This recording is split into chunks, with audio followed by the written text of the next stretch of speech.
Bom dia a todos. Bom dia. Expectativa aí para a palestra, hein?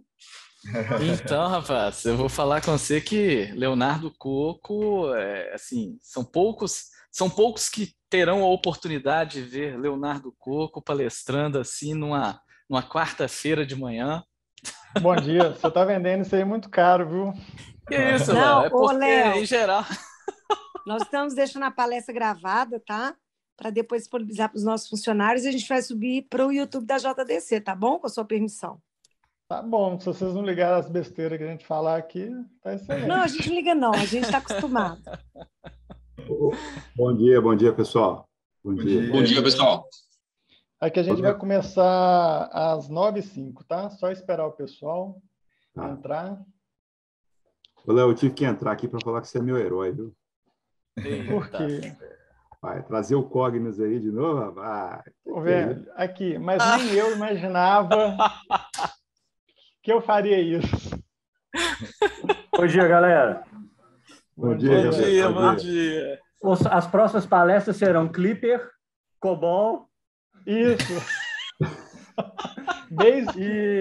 E como criar um banco de dados em Sybase.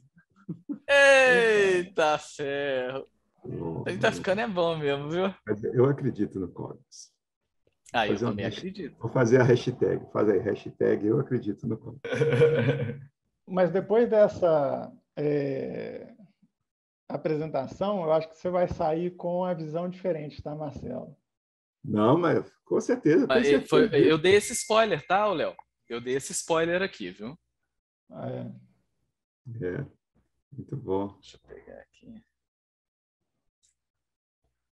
Só não pode sumir meu framework. Se sumir meu framework, eu vou ficar chateado. Esse já foi, né, Léo? É o primeiro. Esse aí é o primeiro que já foi. É o assunto mais polêmico, Marcelo.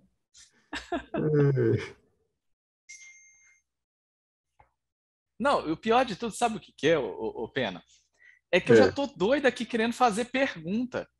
Porque, quer queira, quer não, né? Já antecipando aí a abertura, assim, todo mundo que se considera analista BI raiz, de alguma forma, ou trabalhou com Cognos, ou trabalhou com BO, ou trabalhou com... Qual que era o nome daquela outra ferramenta gratuita? A gratuita. Gratuita? Tinha uma gratuita, uma plataforma gratuita. Que era da BO. Não. Era... Ainda tem, ainda. Tem. Pentarro. Ah, tá. O raizão mesmo era isso aí, cara. O raizão era bem isso. Mas o bacana do Cognos sempre foi a governança, né, cara? Governança. Sempre, cara. Sempre ganhou de todas. Continua forte. Hoje nós estamos dando spoiler demais, daqui a pouco eu faço um pouco. Não, aqui, vocês podem ficar perguntando, porque eu tentei fazer essa apresentação em 1 hora lá na Stellantis.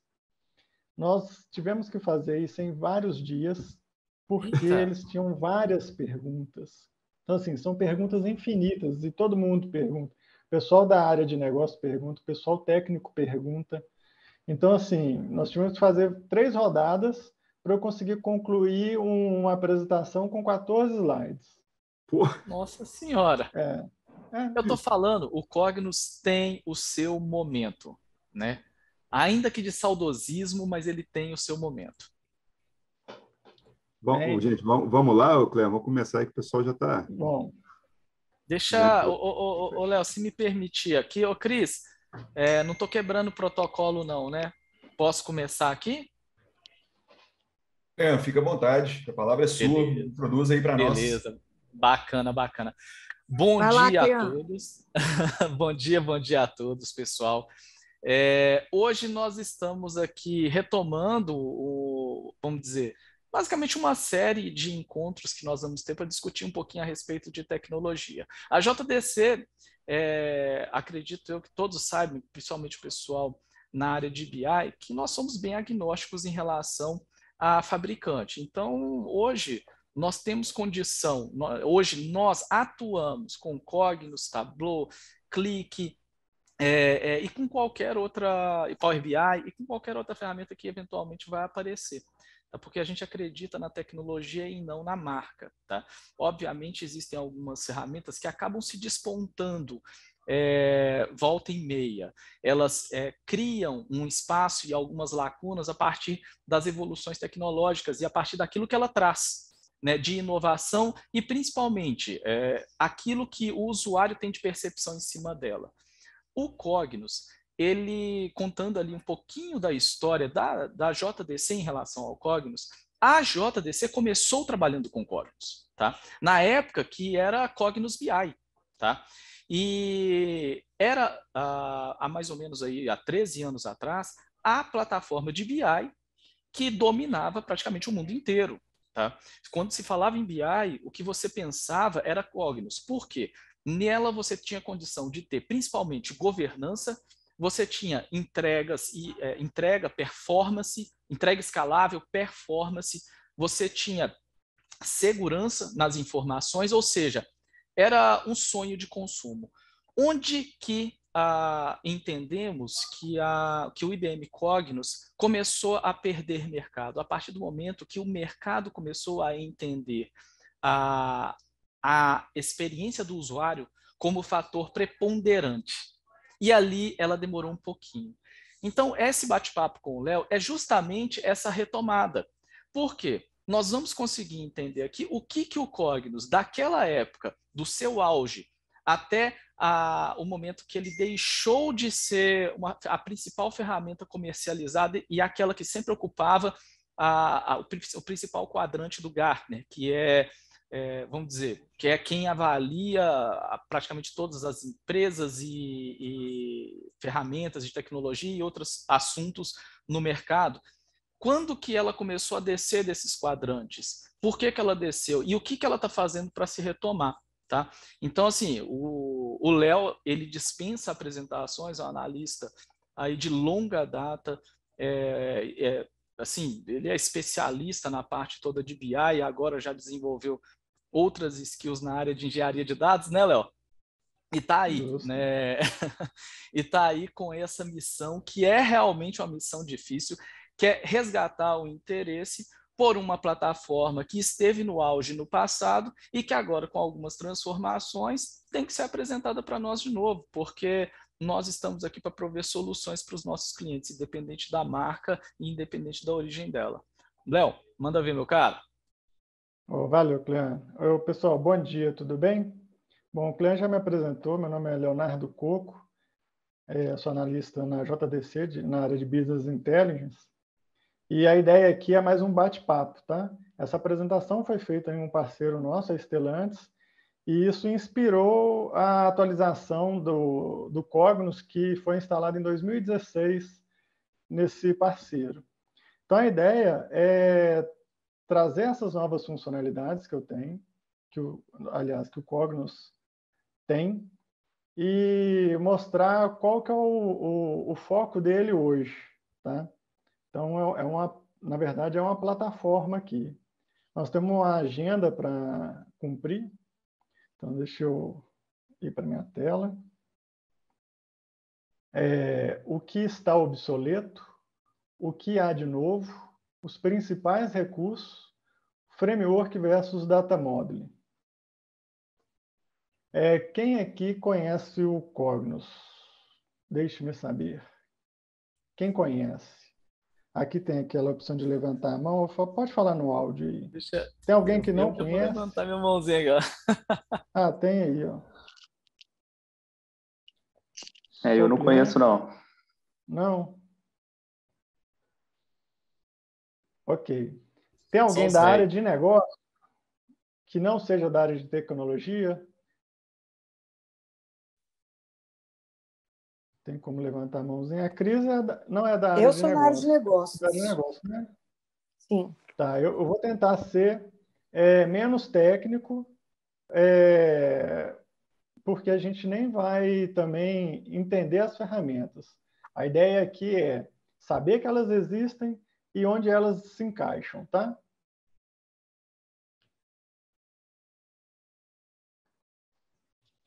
Então, o Clean já falou aí que a Cognos é uma empresa antiga, né? Ela é canadense, ela foi fundada em 1989, mais ou menos, e recebeu o nome Cognos em 82.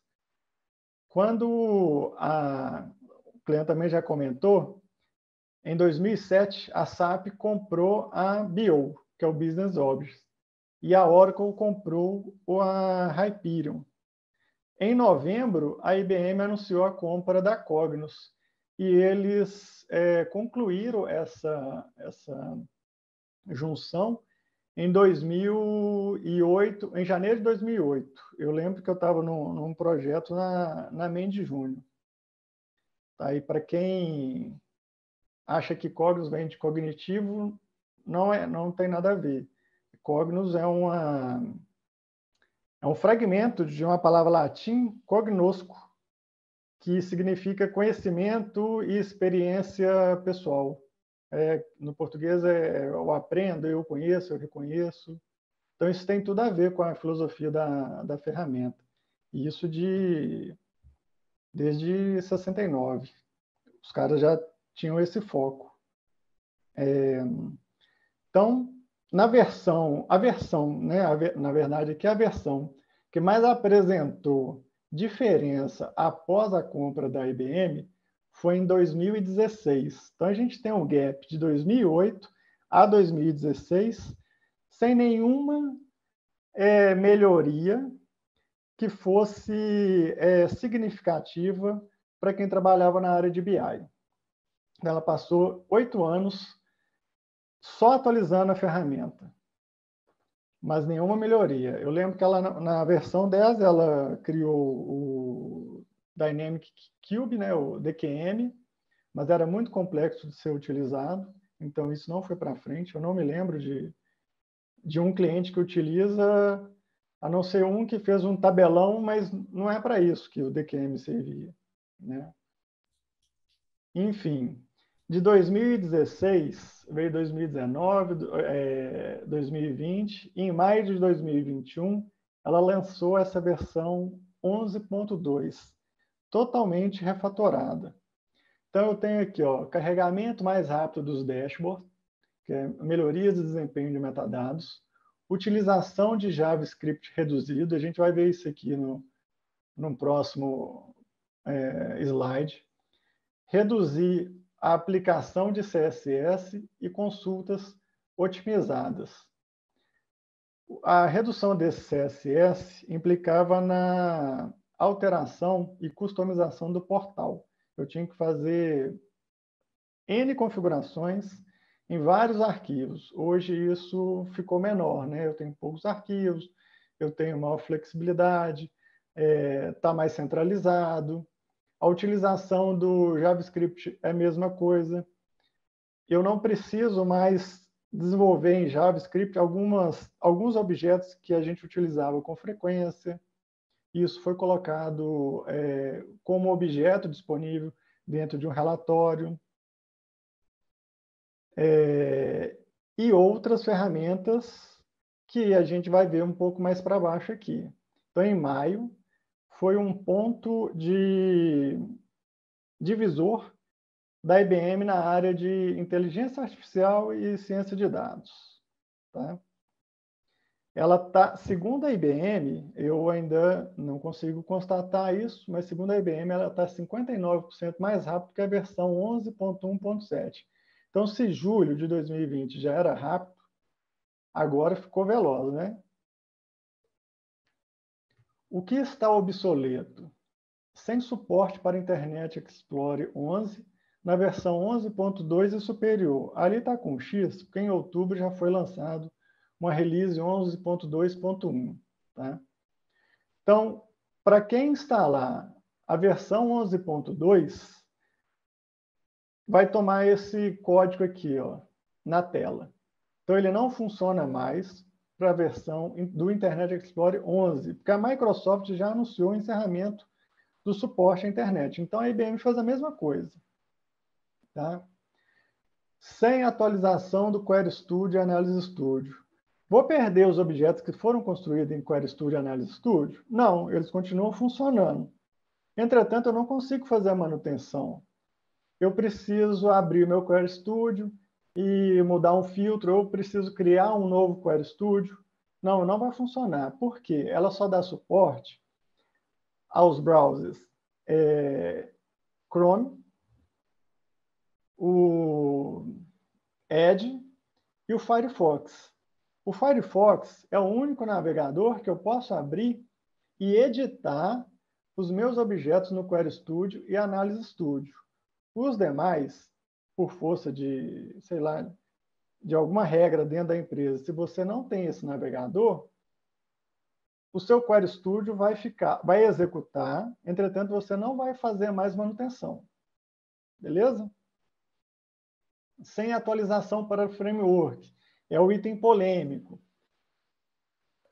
A gente vai até ver, comparar a outra ferramenta que está substituindo o framework, né?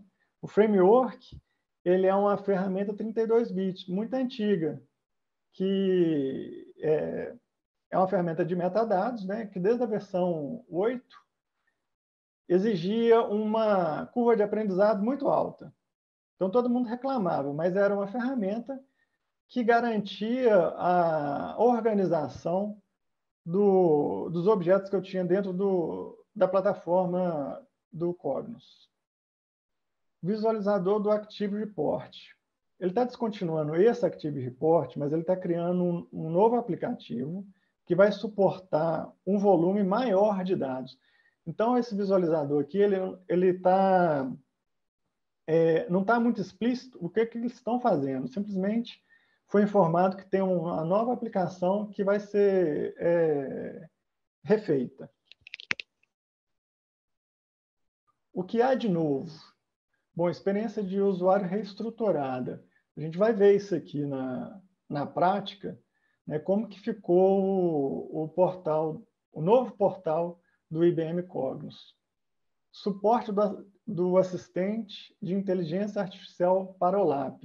Tá, isso é muito legal, porque agora ele vem com o Watson integrado. Novas visualizações de painel Boxplot e radar. São ferramentas que a gente sentia essa necessidade, né, para ciência de dados. E como o foco dele é a ciência de dados, esses novos objetos vão ajudar bastante, porque que eu me lembro, o visualização de gráfico, aquele boxplot, né? É para identificar outlier, fica mais fácil identificar outlier e comparar distribuições. E esse outro do radar se não me engano, variáveis de pontuação, alguma coisa assim nesse sentido. Tem um exemplo aqui. Bom, mais opções de personalização de página inicial, que você pode deixar a interface com a cara da empresa, né? Melhor integração do Watson, eu já falei aqui, e carregamento mais rápido dos painéis. Aí a gente vai ver por que esse carregamento acontece. Bom, eu criei uma máquina virtual lá na Google. Então, é uma máquina Ubuntu, é o 18.4, com o Cognos, um container do Jupyter Notebook, um container de SQL e um container do Dremio. Para a gente poder fazer um teste, na verdade não é um teste, né? Ver como que as ferramentas se encaixam aqui e se eu consigo levar isso aqui para o meu parceiro. Serve, né? Então, essa é a página inicial. Ela foi construída nessa ferramenta Carbon Design System, que é uma ferramenta da IBM, open source, para desenvolvimento de código. Então, ela se assemelha bastante com a página IBM Cognos, com a própria página da Cognos. Isso é para a gente não ter tanta diferença, sentir essa diferença, né? Quando eu saía do Cognos e ir para um suporte, por exemplo, olha só, é quase a mesma Mas o layout é diferente, mas as cores, ó, tem tudo a ver com a IBM. Não é mais uma ferramenta apartar. A Corus não era vermelho, né? A IBM era azul e preto. Então, o que eu tenho aqui? Essa página inicial, eu tenho um botão de How to para saber como funciona as ferramentas. Isso dá um link para o YouTube. É um canal onde tem aqui várias apresentações das ferramentas da IBM. Então, eu posso fechar. Eu posso voltar com ela também, se eu quiser, aqui no menu personalizado. Esse menu é de entrada rápida. Então, se eu quero fazer o upload de algum arquivo, eu clico em Upload Data, prepara data, né? Preparação de dados, exploração de dados e apresentação de dados. Preparação de dados é o data model, ou o modelo de dados que vai ficar no lugar do framework. O Explorer, que eu tenho o Exploration e o Notebook, e o Present Data, Dashboard, Report e o History. Report tem várias ferramentas novas, né? Não tem nada a ver com o Report Studio, mas nós não vamos entrar em detalhe de ferramenta, tá? E o que mudou aqui da versão 11.2, que a gente tinha uma dificuldade até para seguir e identificar onde que um objeto está repousado. Era um menu. O menu ficava na parte de baixo e quando eu clicava, aparecia aqui uma caixa, mas não dava, por exemplo, onde que está o objeto. Então ficava perdido, você tinha que ir em propriedades. Eles renovaram aqui, ó, o menu superior na parte esquerda. Eu tenho New Item. Aqui eu tenho todas as ferramentas, né? O módulo de data, o Exploration, o Jupyter Notebook, Dashboard, Report, o History.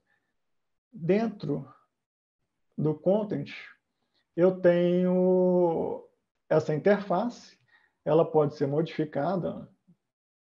Dentro da lista, eu posso mudar o tipo de visualização. Então, a experiência para o usuário, para navegar dentro do portal, ficou muito melhor que a versão 11.1, né? Então, vamos ver aqui vamos pegar esse aqui, um dashboard. Só para saber o que tem, o que não tem. Bom, deixa eu ver o que deu aqui de errado, né?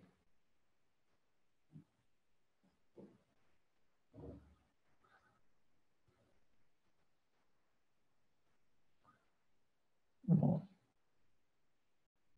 dá tudo certo antes, na hora.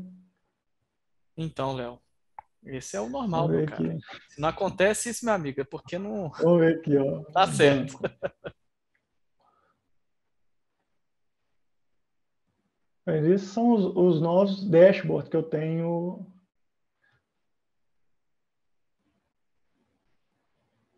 Vamos ver um outro assunto, banco, né? Vamos ver educação. Vamos ver um exploration aqui, ó. Pô, sacanagem.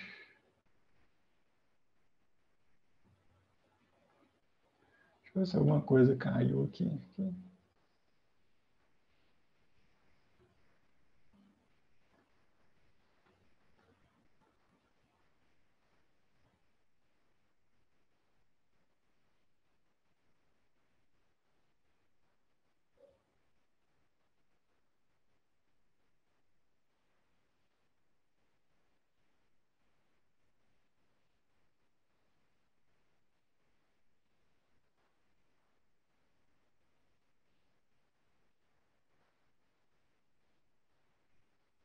Pô, alguma coisa aconteceu aqui que esse não está funcionando. Sem problema, Enfim. Léo. Bora lá. Não são objetos do nosso estudo. Vamos pegar um outro, sei lá, Professional Service. Dashboard.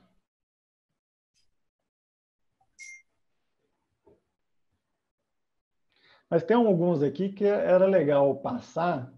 No Education, por exemplo, tem um que mostra o gráfico de radar. Vamos ver aqui, por exemplo. Ele fala comigo que tem linguagem natural, né, para eu construir. Então, eu não conheço as bases. Expenses by account. O que ele faz? Eu estou me espelhando nesse cara aqui, tá?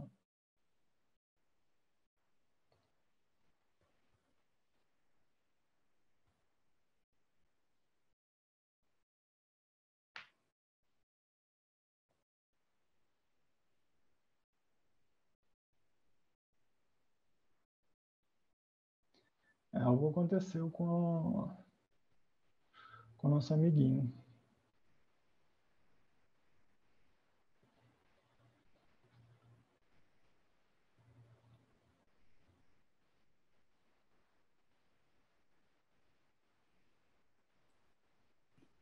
Algum serviço que caiu aí, Léo?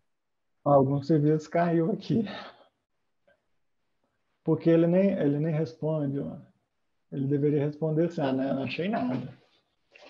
Mas de cara já deu para ver que o visual do Cognos já mudou bastante, né, cara? Tá bem mais... bastante diferente. Mas a ideia aqui, ó, quando eu digitar a palavra ou algum argumento que tenha dentro da minha base de dados, ele já vai construir esse relatório aqui para mim automaticamente. Aqui, será que ele respondeu agora? Vamos ver se demorou.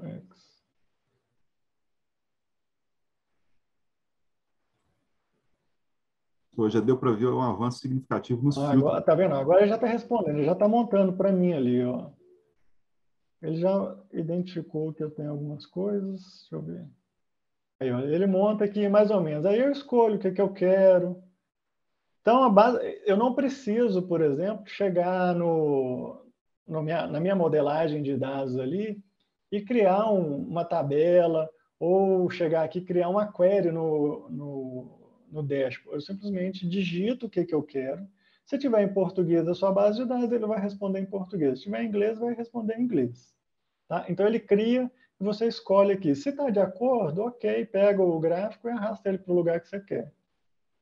Aqui, como já está montado, aqui, eu acho que ele não tem um espaço aqui para deixar eu colocar.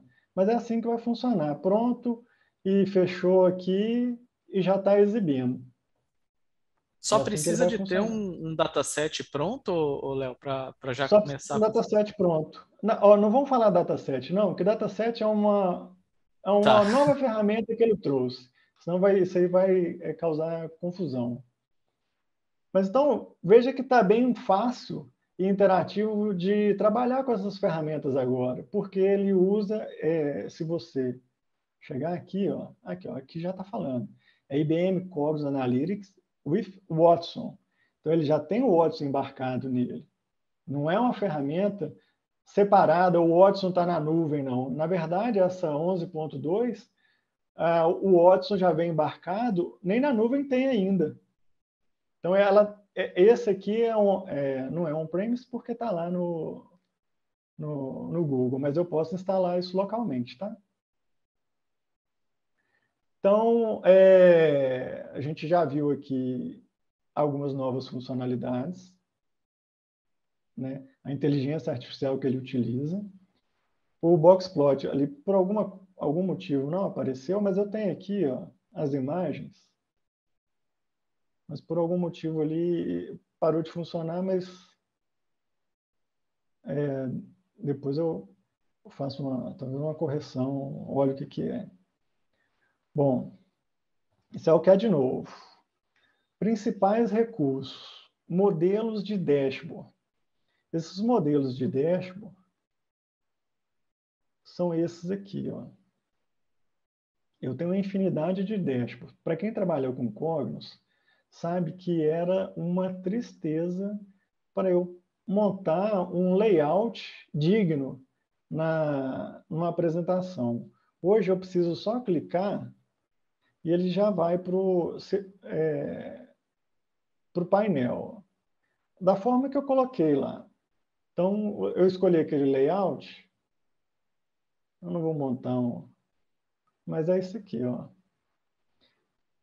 Aqui já fechou, né? Já deu a quantidade.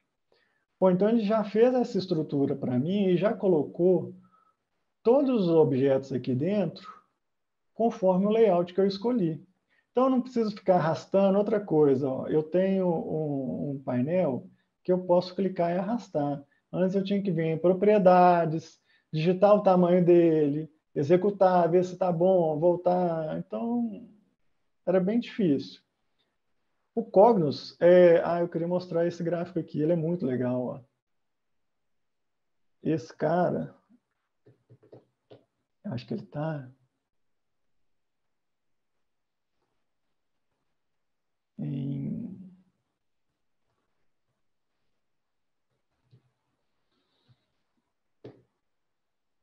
Dashboard.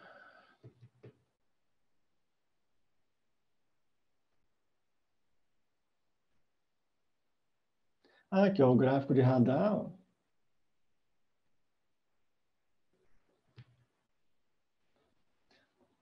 Se você quiser colocar um painel, né, disponível, ele fica aqui automático, atualizando. Tem um painel também que executa a cada 15 segundos, por exemplo. Deixa eu ver se tem ele aqui. Não tem. Não vou... aqui, o gráfico também de Boxplot.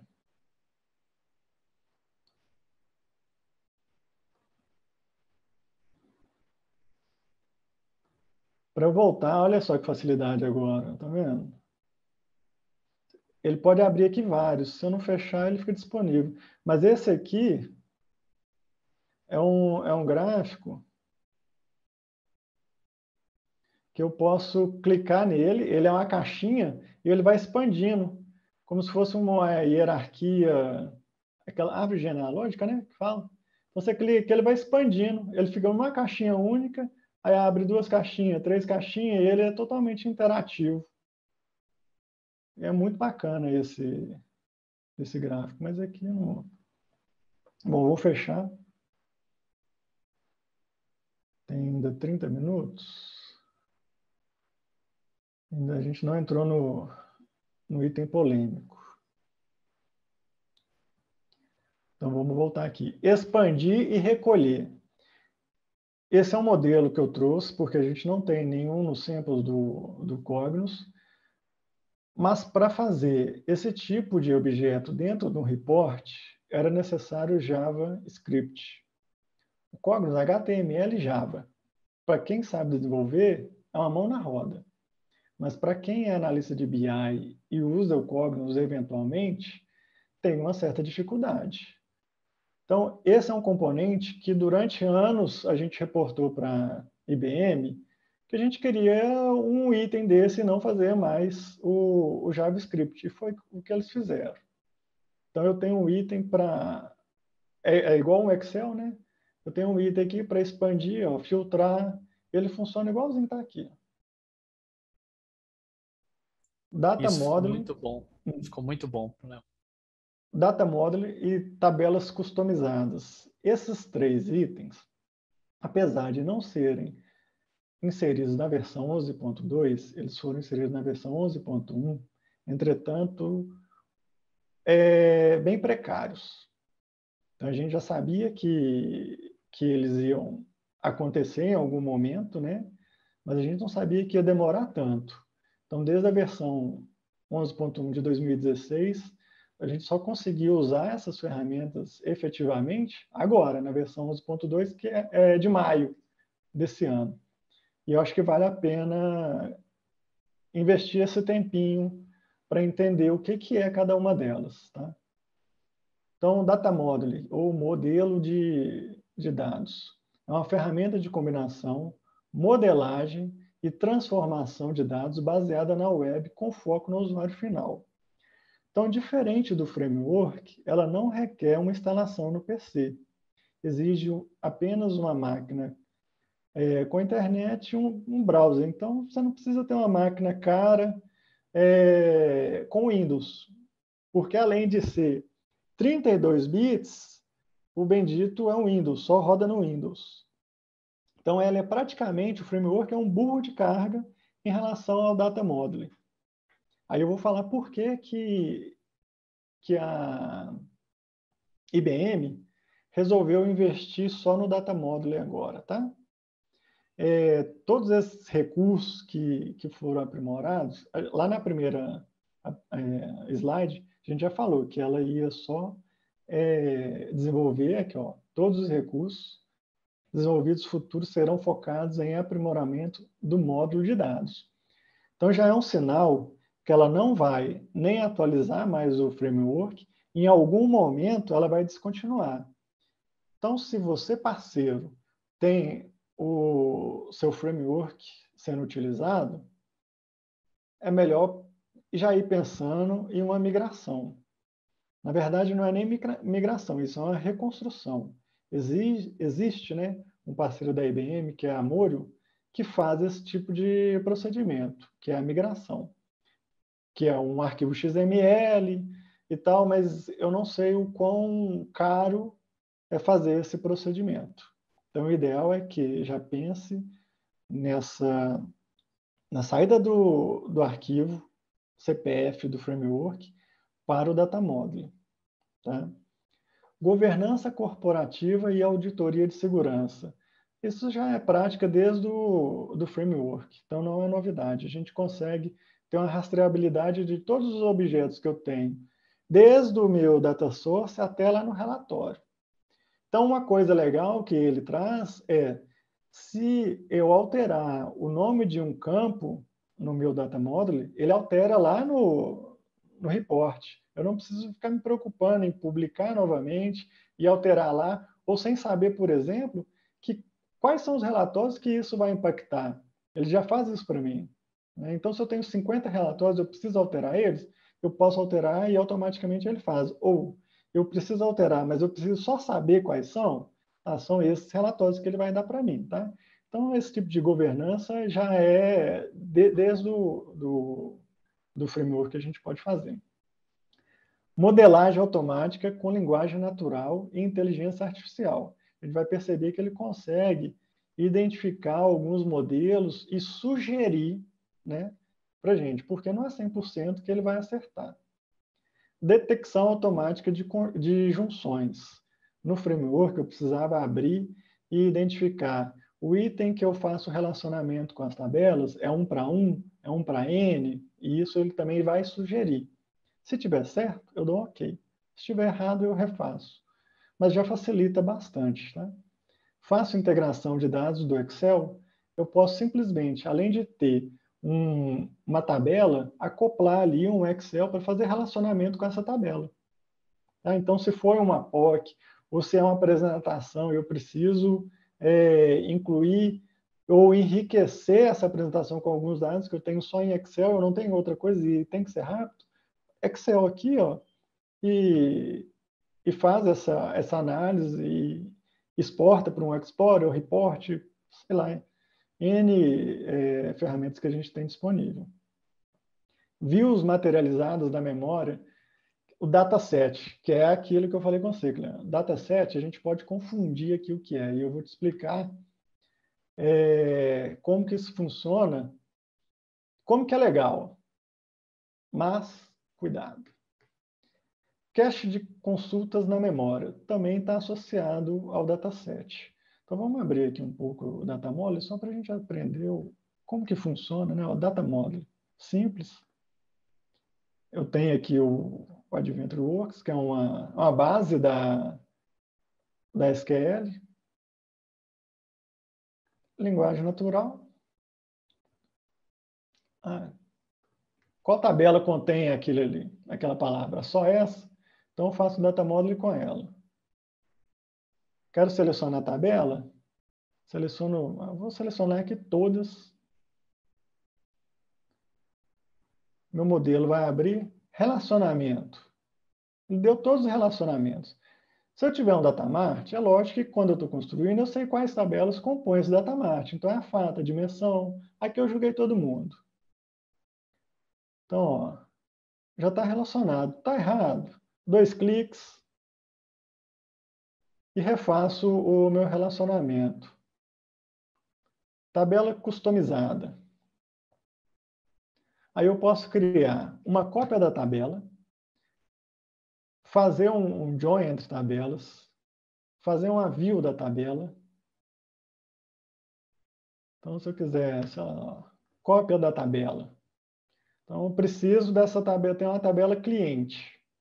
O cliente é Gold, cliente ouro, cliente, você põe essas definições de tabela aqui. Mas a tabela, se você precisar fazer uma manutenção ou inserir alguns dados, a tabela é a mesma, tá? Então, esse é o nosso data modeling. Vai substituir o framework. Ninguém vai falar que vai substituir, mas é uma verdade, gente. E isso, com o tempo, ele vai ser deixado de lado e quem não substituir o seu framework vai ficar para trás. Porque essa ferramenta é uma ferramenta 64 bits, né? E usa todo o poder computacional da máquina. E hoje a gente sabe que memória é barato. Ele vai ter um custo. Aliás, ele vai demorar mais, né, no processamento em memória ali antes de jogar no HD ou no storage, diferente do 32 bits. Então, se você quer processamento de ciência de dados, é data modeling. Você não fala de ciência de dados com framework mais, tá? Então, voltando à apresentação, dúvidas com o modelo de dados? Eu tenho, Léo. Pelo menos uns 10 mil aqui. Vocês podem perguntar, porque não é uma apresentação, tá? Beleza. A gente pode fazer uma rodada depois. Isso aqui é um bate-papo e eu sei que todo mundo tem curiosidade. Perfeito. Ó, vamos lá. No framework, ele existia aquele formato. Primeira pergunta, tá? Existia aquele formato meio que padrão, estilo Softtech antigo, todo mundo aprendeu. Sim.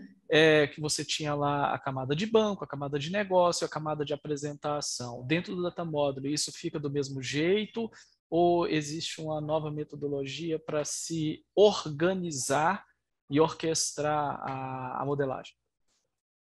Vou falar baixinho aqui, tá? Graças a Deus, não. Então, eu não preciso mais estruturar camada de dados, camada de negócio, camada de visualização. O que você precisa é realmente ter uma organização maior do seu modelo de dados. Mas essas camadas não precisam mais. Tá? Perfeito. Bacana. Segunda pergunta, cara, é o seguinte. No framework, era muito comum se trabalhar você tinha um arquivo de framework que era responsável por trabalhar as dimensões corporativas. E aquele arquivo de framework, ele reunia ali toda a parte de negócio a partir das dimensões corporativas. E você utilizava meio que um link dela em todos os outros frameworks para você não ter que replicar as dimensões corporativas. Dentro do Data Modeling, entendo eu que você tem um módulo mais ou menos idêntico, né? Tipo assim, dimensão corporativa. Existe esse formato de trabalho onde você linka um módulo ou no outro, alguma coisa assim? Se existe aqui, eu não sei. Mas a gente fazia isso porque ficava mais fácil a manutenção das dimensões, porque eram objetos que a gente utilizava com frequência em várias fatos, né? E outro, para não inflar o arquivo CPF, porque quanto maior o meu CPF, mais lento era. Então, por isso que a gente segregava isso ali e linkava até vários, além de arquivo de dimensões, outros tipos de arquivos, né? Mas eu não vi isso aqui no Data Modeling. Não vi isso aqui. Se eu alterar, por exemplo, uma tabela, ele vai refletir aqui, tá? Perfeito, bacana. Uma outra questão também é o seguinte, dentro do framework, né, eu tenho que fazer esse paralelo, né, porque quer queira, quer não, uma ferramenta é a evolução da outra. você tinha uma ferramenta, você tinha um poder absoluto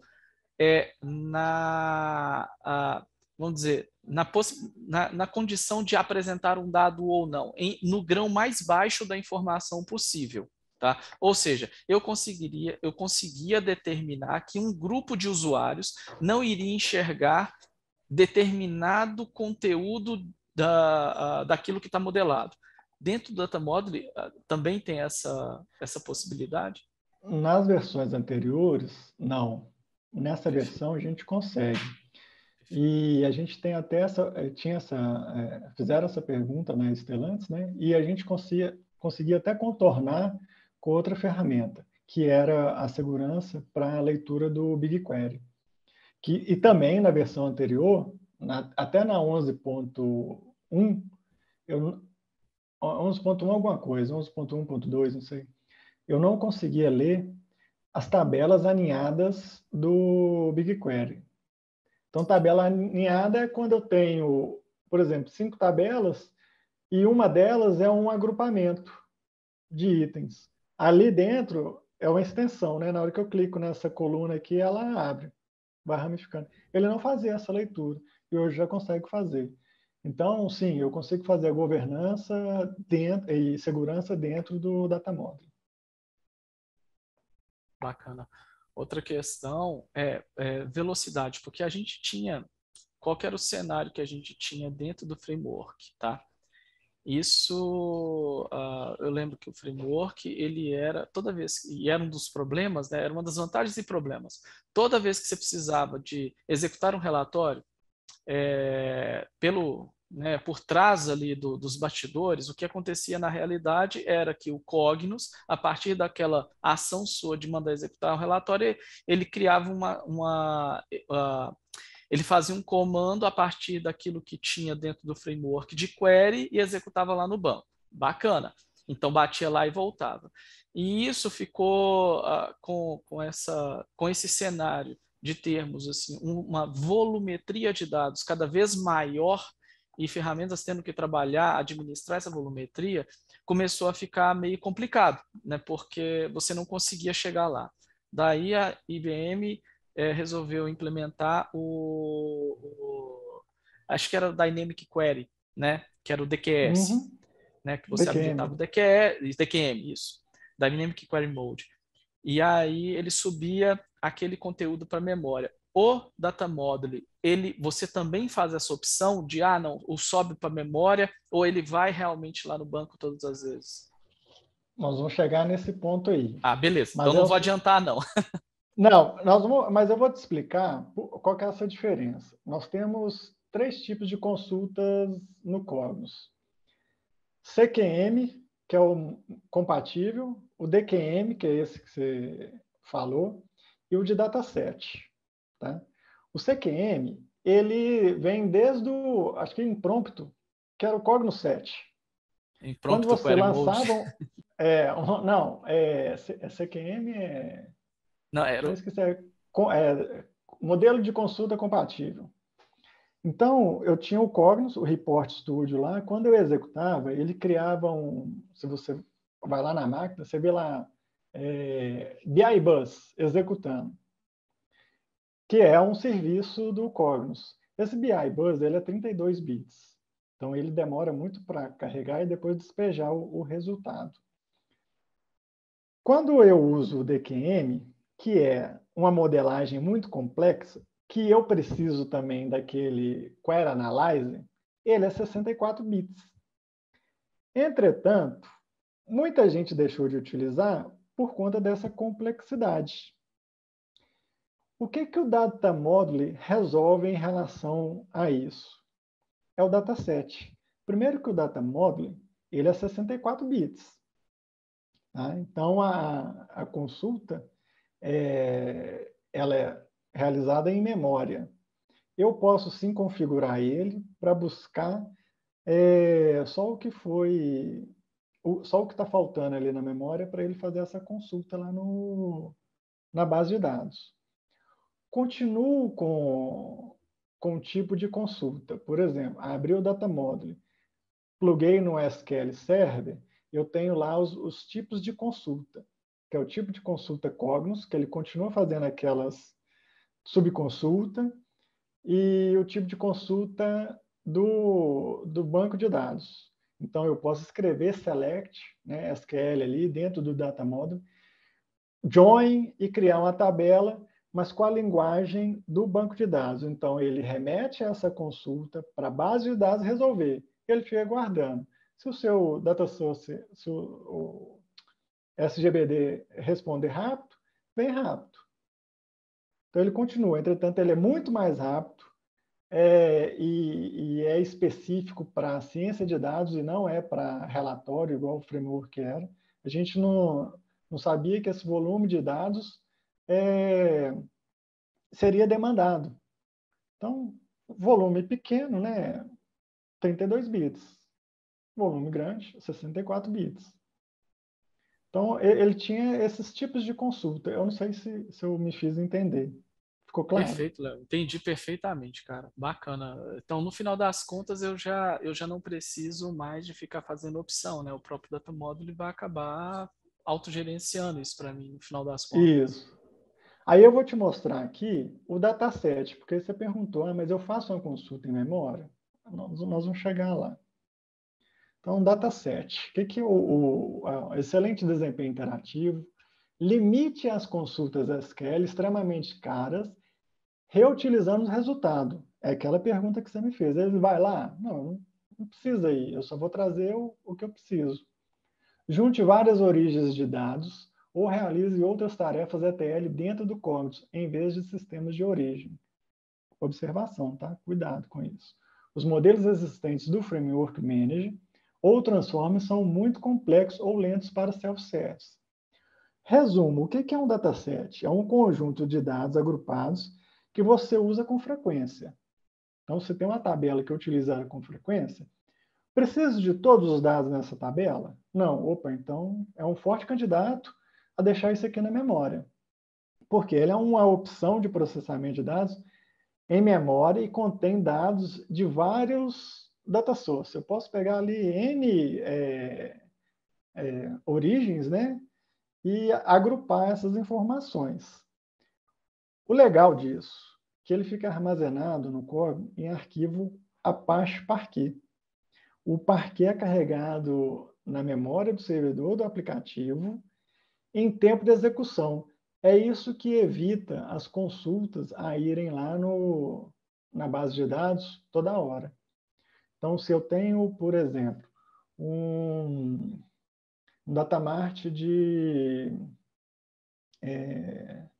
notas fiscais, igual na Stellantis lá, nota fiscal toda hora. Eu tenho um datamart, mas eu quero construir um painel. Eu preciso de todas as informações ali do datamart que é volumoso? Eu não preciso. Eu crio um dataset específico com a informação que eu quero. Esse assunto vai residir em um arquivo Parquet na memória.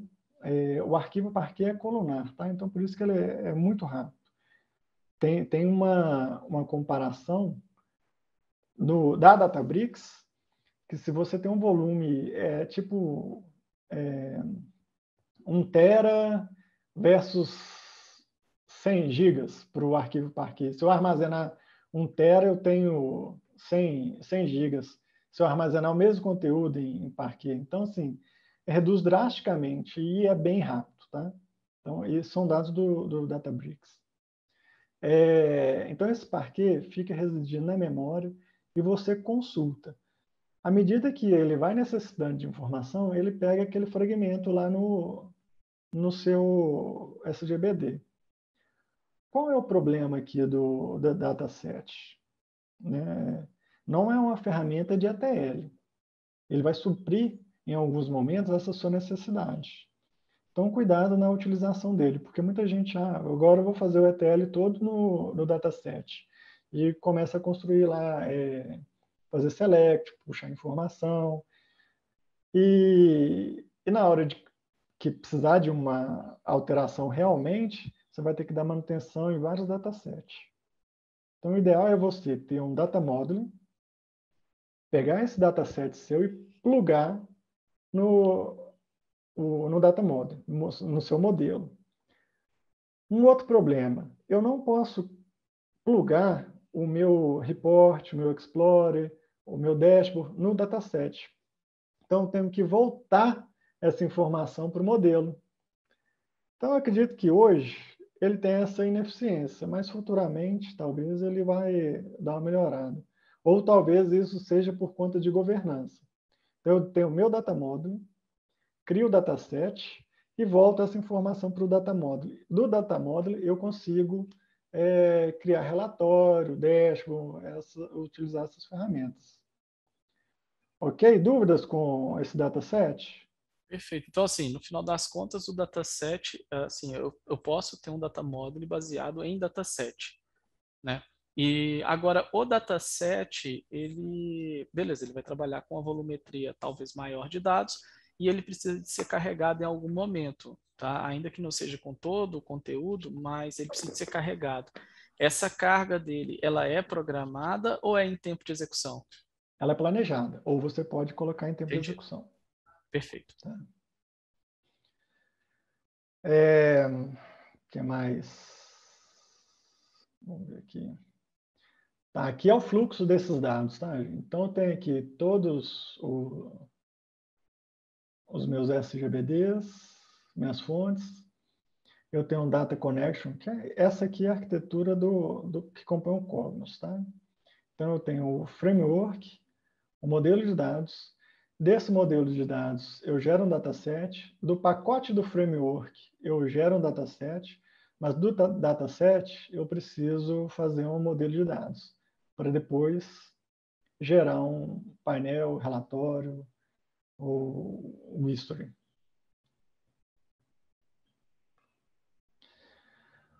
Bom, qual que é a diferença lá do framework versus o data model? Então, da esquerda, né, eu tenho ali em comum, junte dezenas de centenas de tabelas de vários bancos de dados. Isso a gente sabe que eles fazem, né?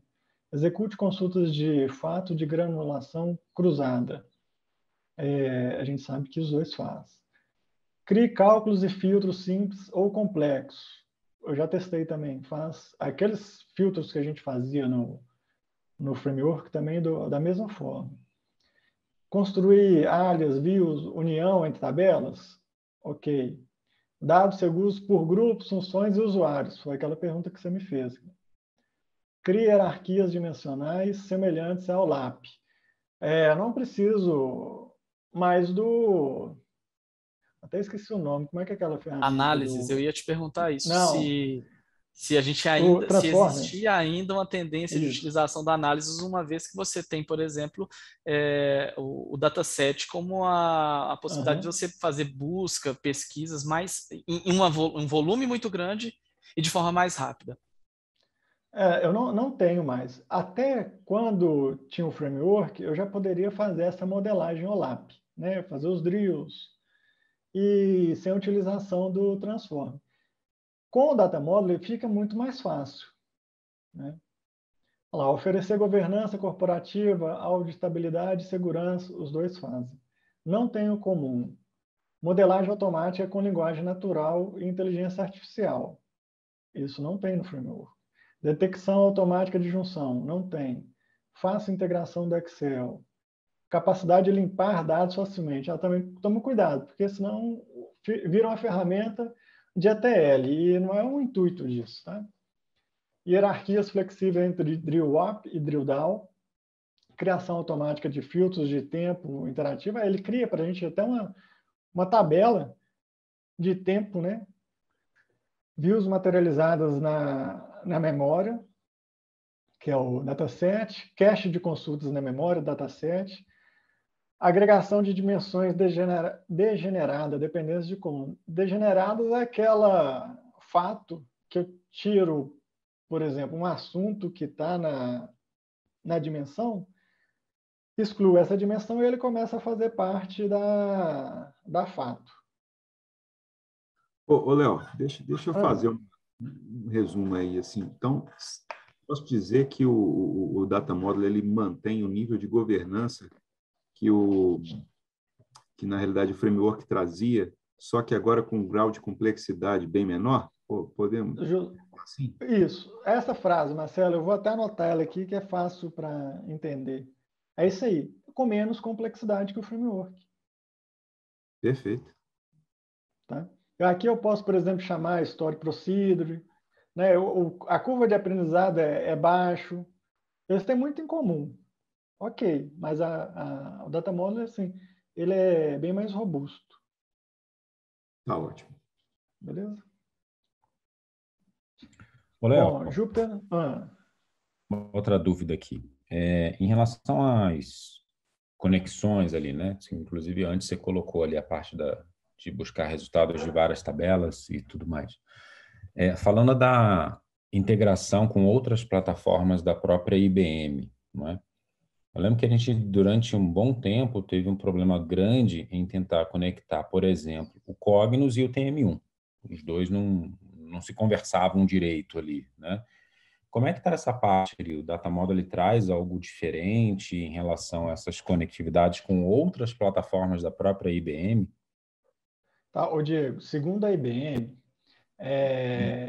ela tem integração natural, que são que todas elas fazem parte agora da família Watson, né? Então, Cognos Analytics, Watson, TM1.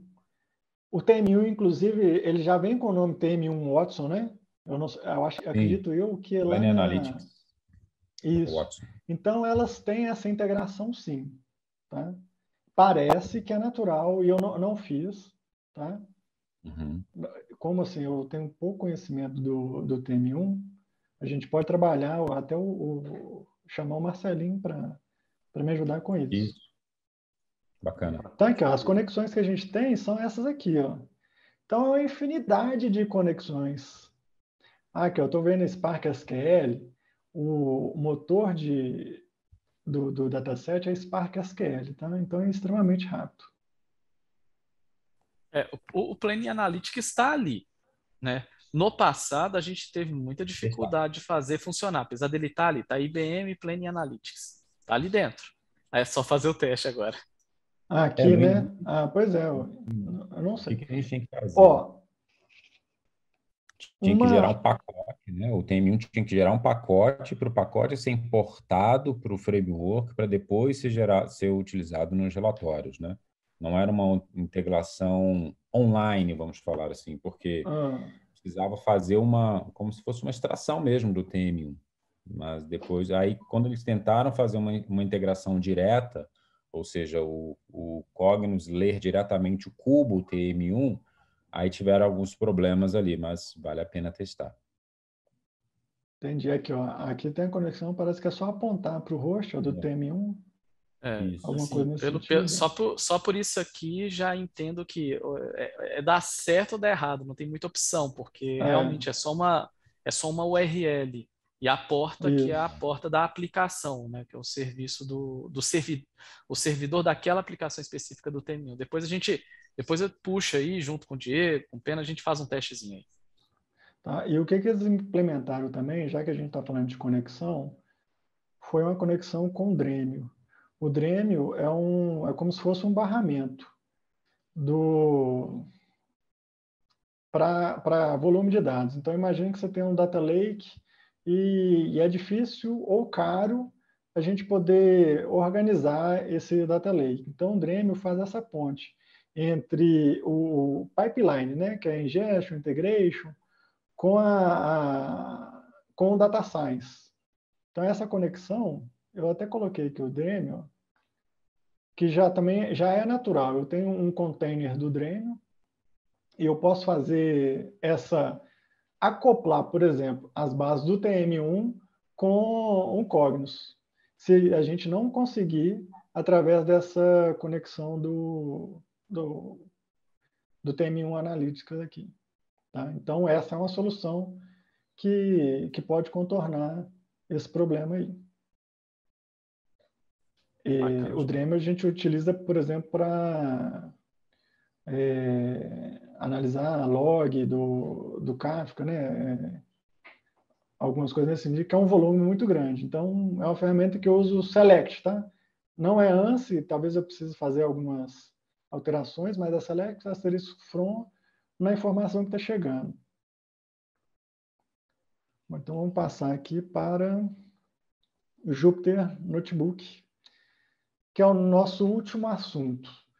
O Jupyter ele não foi integrado nessa versão, já tem desde a versão 11.1. Então, ele é preparação, limpeza e combinação de dados avançados, que vão além do framework e o data modeling. Já é uma ferramenta de ciência de dados. Para quem não conhece o Jupyter, ele é um laboratório, né, que eu posso, inclusive, compartilhar com outras áreas.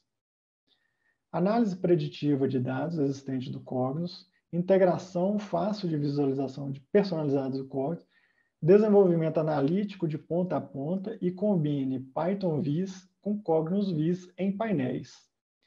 Agende todo o processo. Então, se eu tenho aqui um processo no Python,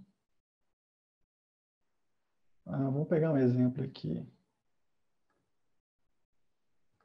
Features, Notebook.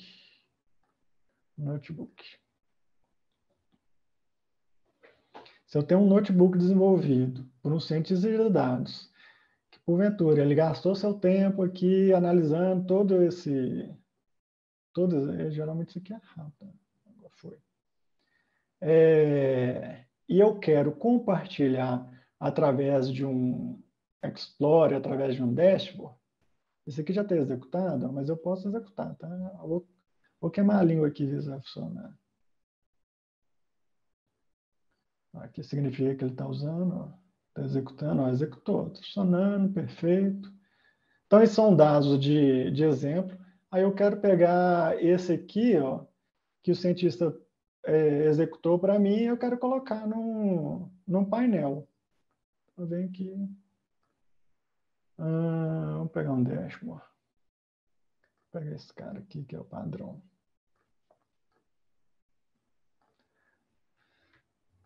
Eu já não lembro qual que eu peguei lá. Features. Notebook. Vou pegar o primeiro aqui.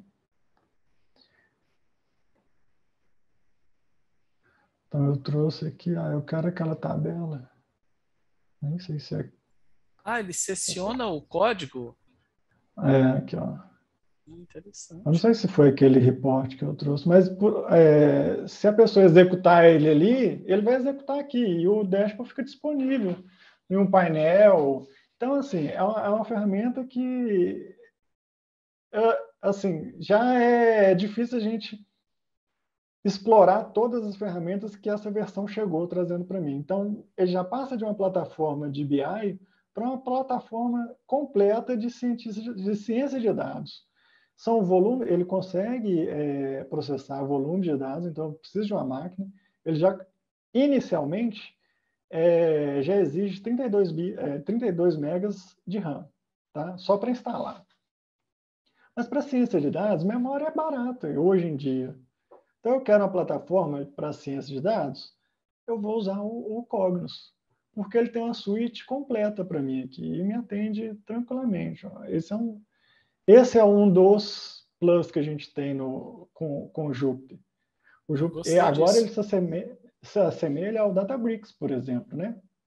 Isso aproxima, né, a ciência de dados do cliente final, porque você não precisa de fazer todo o desenvolvimento do seu script, Python, beleza e tal, depois subir para um ambiente produtivo, depois gravar esses dados no SGBD, depois esperar aquilo dali estar formatado, para você pegar, montar um painel para depois apresentar para a pessoa, ou seja, do script direto para a mesa do cara. Isso. Você tem uma equipe ali multidisciplinar, eles vão conversando e vão chegando num valor aqui comum. Nada mais de, eu preciso da TI, abre um chamado, né? Vamos trabalhar aqui, agilizar esse processo todo para liberar informação o quanto antes. Informação é caro hoje, né? Então, esse é um dos...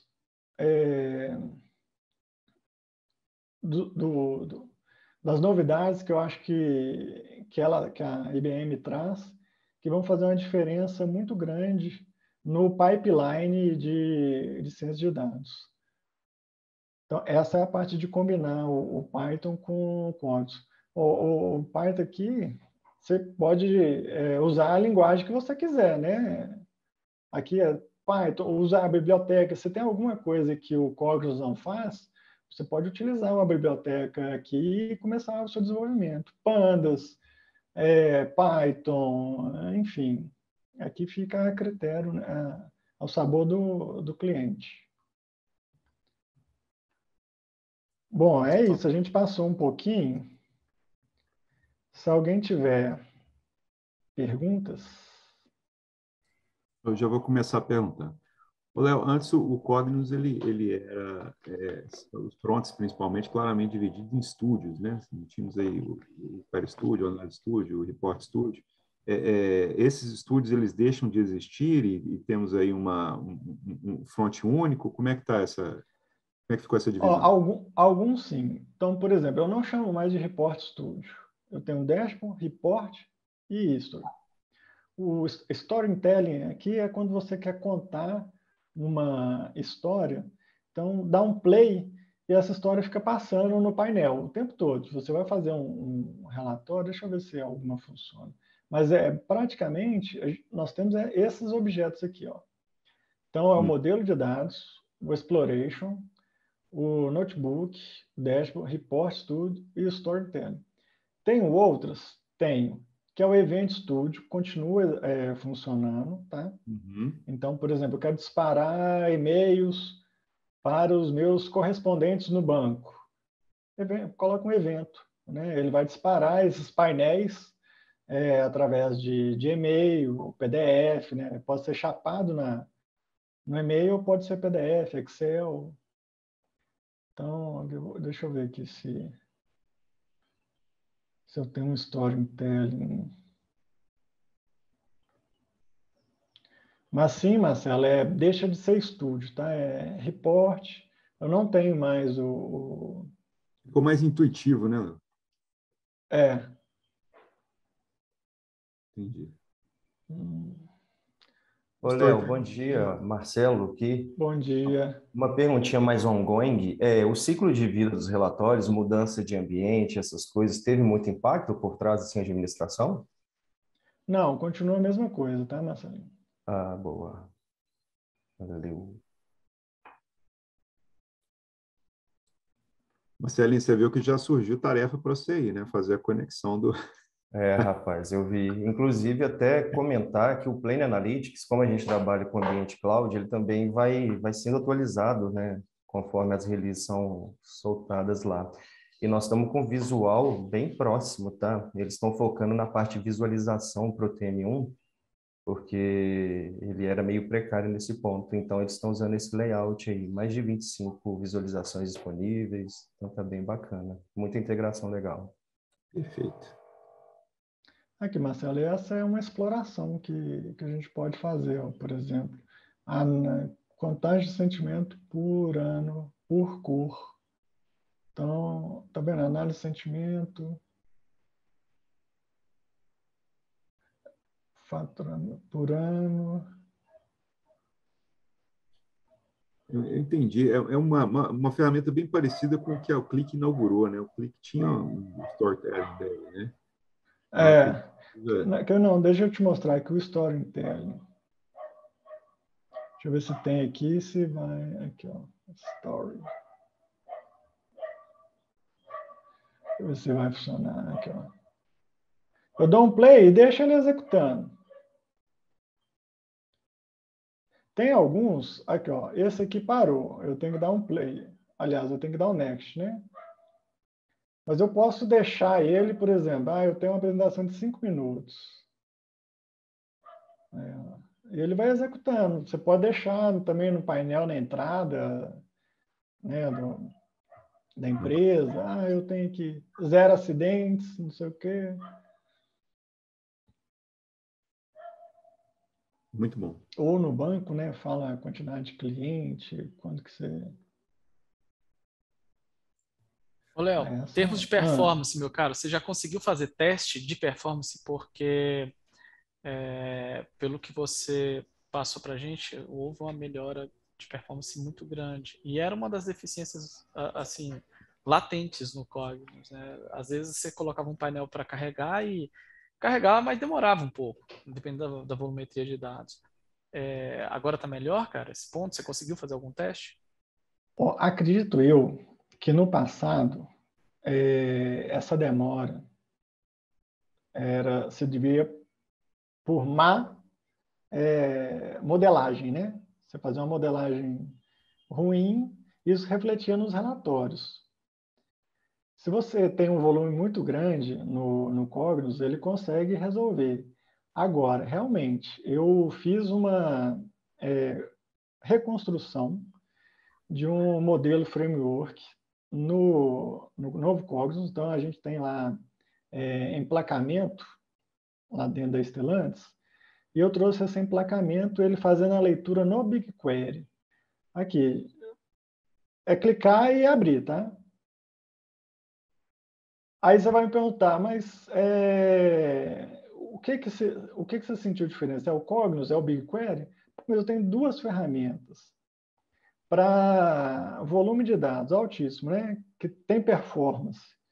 Aí eu não consigo te falar se é culpa da base ou se é do Cognos, porque assim, abre muito rápido, muito rápido. Essas bases aqui, de exemplo, são de Excel. Mas eu reconstruí uma lá também nessa POC, de uma base de dados do Oracle. Aqui. Muito diferente, tá? Entendi. Muito diferente. E eu estou considerando que a minha máquina está no Google, no GCP, e o SGBD é um Oracle on-premise, lá no cliente. Assim, Então, pela sua opinião, Léo, pelo que você viu até agora, Cognos conseguiu se aproximar daquilo que a gente tem aí hoje de ferramenta? Por exemplo, vou dizer, vamos focar, por exemplo, no Power BI, que é hoje uma das que estão mais difundidas. Conseguiu se aproximar? Cara, a dificuldade quando a gente fala de aproximar dessas ferramentas é só a questão financeira, tá? Mas em funcionalidade, ele está muito à frente. Quando Entendi. a gente fala de ferramenta de ciência de dados, é Cognos. Quando eu falo de... Não precisa jogar pedra em mim, que eu não sou fanboy de Cognos, tá, gente? Eu queria que tivesse aqui o Teles, o Gob. Não, mas é pelo seguinte, relatório, realmente você pode fazer com o Power BI. E assim, o Power BI atende muito, muito, muito bem. Mas em relação à suíte de ciência de dados, é o Cognos, porque ele tem ali uma stack completa, né? Você tem assim, várias ferramentas disponíveis e você escolhe onde que vai usar, qual a melhor opção no momento. Integração com outras ferramentas, mais facilidade. Né? A curva de aprendizado aqui está muito menor do que antes. Então, acredito que a gente já deu um passo muito grande, deixa eu voltar na apresentação aqui, ó, com relação ao que a gente tinha em 2016. Né? Ela veio evoluindo, a ideia dela é focar em performance, inteligência artificial e ciência de dados. Então, ela trabalhou esse tempo todo aqui, ó, com foco nesses três pilares.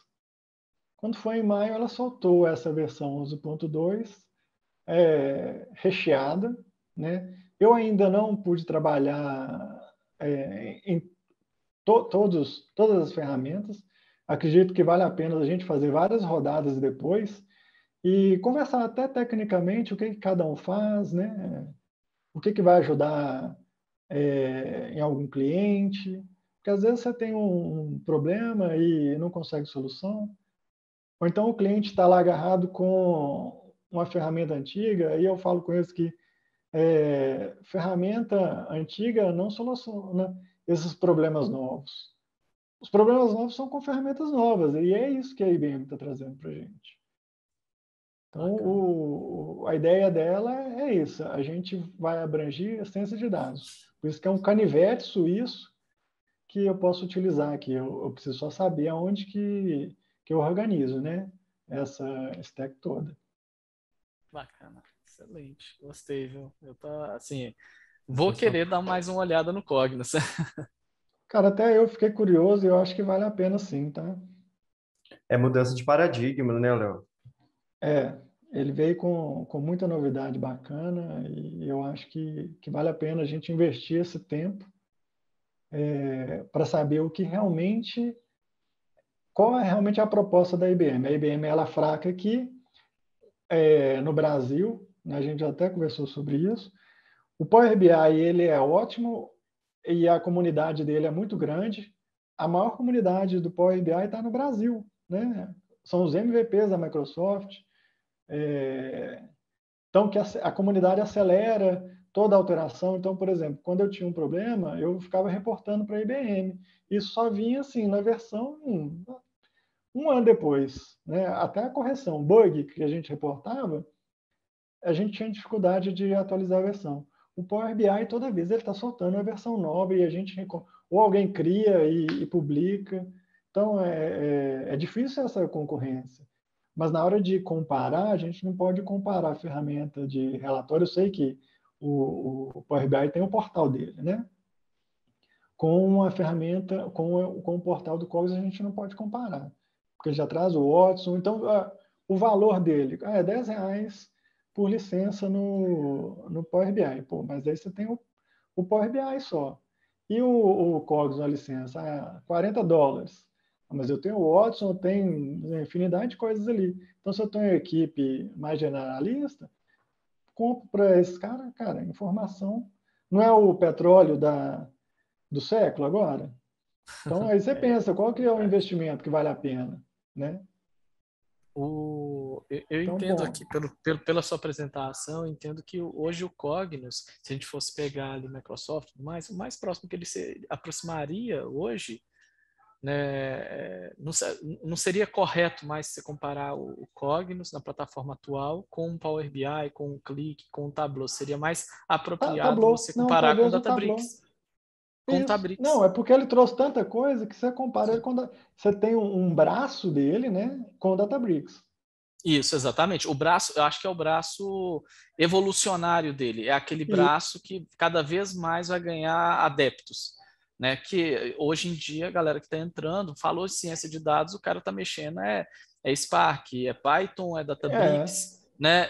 É isso aí. Então, se a gente for pensar na plataforma, vamos dizer, full stack, seria o Cognos. Você consegue fazer as entregas menos inteligentes, né, que são as mais operacionais ali, apresentar um número, permitir uma pesquisa de uma informação, mas você também consegue permitir que o camarada assim, aprofunde na ciência de dados a partir de integrações já nativas, né, igual o próprio Python aqui dentro, né, o Dream também, né?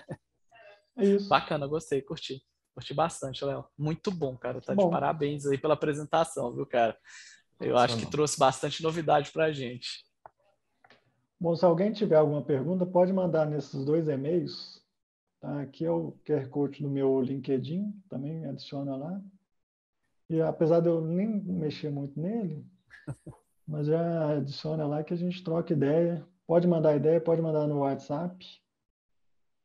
Muito bom. E aí é mais um passo, né, para a gente poder estar abrindo esse espaço e a gente ter mais apresentações como essa aqui, é um bate-papo, né, para poder agregar. A gente, como consultor, né, precisa dessas informações.